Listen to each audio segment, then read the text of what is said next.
Mga kapitbahay, ang hirap talaga pag tanghali na gumising kasi alam nyo naman, medyo busy ng lola nyo ngayon, nagsosoap na, for senyorita, malapit na yon.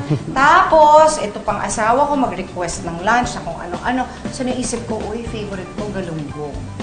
O, di ba? So, ngayon, galunggong with a twist, tuturuan tayo ni chef kung paano mag-debone ng galunggong. Kasi ang galunggong talaga actually medyo matinik. Yes. Pero ang sarap niya. Masarap siya. Masarap yung boat. Dark meat siya. Tingnan mo na, ito ba ay family ng mackerel?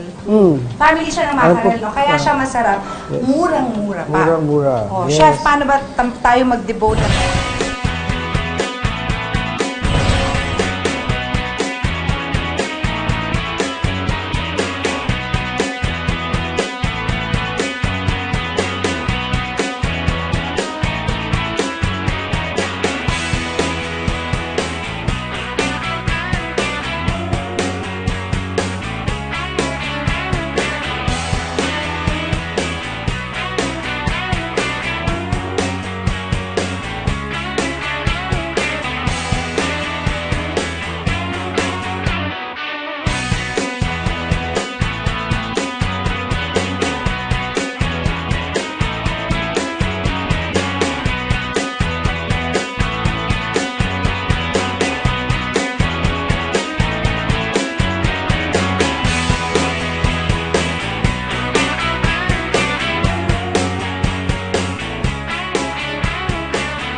Thank you very much again, Chef. Yeah. See you next week para sa iba na namang Keridiva. Di ba? Yes. Keridiva? Keri, Sige. di ba?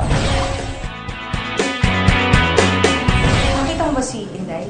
Nakita ko siya kanina, palakad-lakad lang dyan. Lagi namang naglalakad lang. Hindi ko alam, dapat nandito siya. Inday!